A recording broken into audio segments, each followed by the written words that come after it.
வயிறு எரியுது டாக்டர் அப்படின்னா. எப்போ இருந்து எரியுதுன்னு கேட்டார். எதிர்த்த வீட்டில் ஏசி மாட்டினாங்கல்ல, அப்போ இருந்து எரியுதுன்னா. இது வயிறு எரியுது இல்லை, வயிற்று எரிச்சல், பொறாமை, அதான் எரியுது உனக்கு. அவன் வசதி இருக்கு மாட்டிருக்கான், உனக்கு என்ன?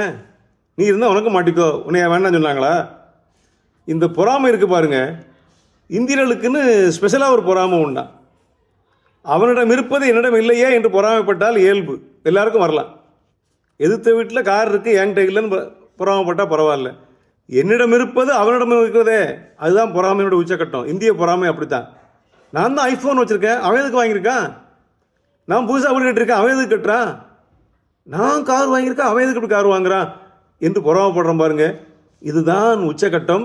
இந்தியா முன்னேறாமல் போவதற்கு இது முக்கியமான காரணம். மகாபாரதத்திலே துரியோதனை நாட ஆசை அதெல்லாம் இல்லை. துரியோதனுடைய இயற்கை கொண்டு தெரியுமா? பொறாமை.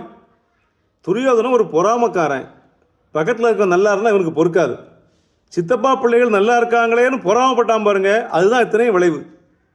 அவங்க புதுதாக நகரத்தையும் நாட்டையும் உண்டாக்கி அதுக்கு பாதுகாக்கெல்லாம் போகும்போது அதை பார்த்துட்டு இனிமேல் நான் உயிரோடு இருக்கக்கூடாது, ஏன்னா பொறாமையில் அவன் நல்லா இருக்கானே, நான் எதுக்கு உயிரோடு இருக்கணும்னு சொல்லி தன்னுடைய உடைவாளை எடுத்துக்கொண்டு நெஞ்சில் குத்தி சாகிறதுக்கு தயாராக தற்கொலை பண்ண போயிட்டான். கர்ணன் தான் காப்பாற்றினான். நான் இருக்கும் கவலைப்படாத, நாட்டெலாம் பிடிங்கிடலாம், சண்டை போட்டு பிடிங்கிடலாம், நீ ஏன் சாக போகிற?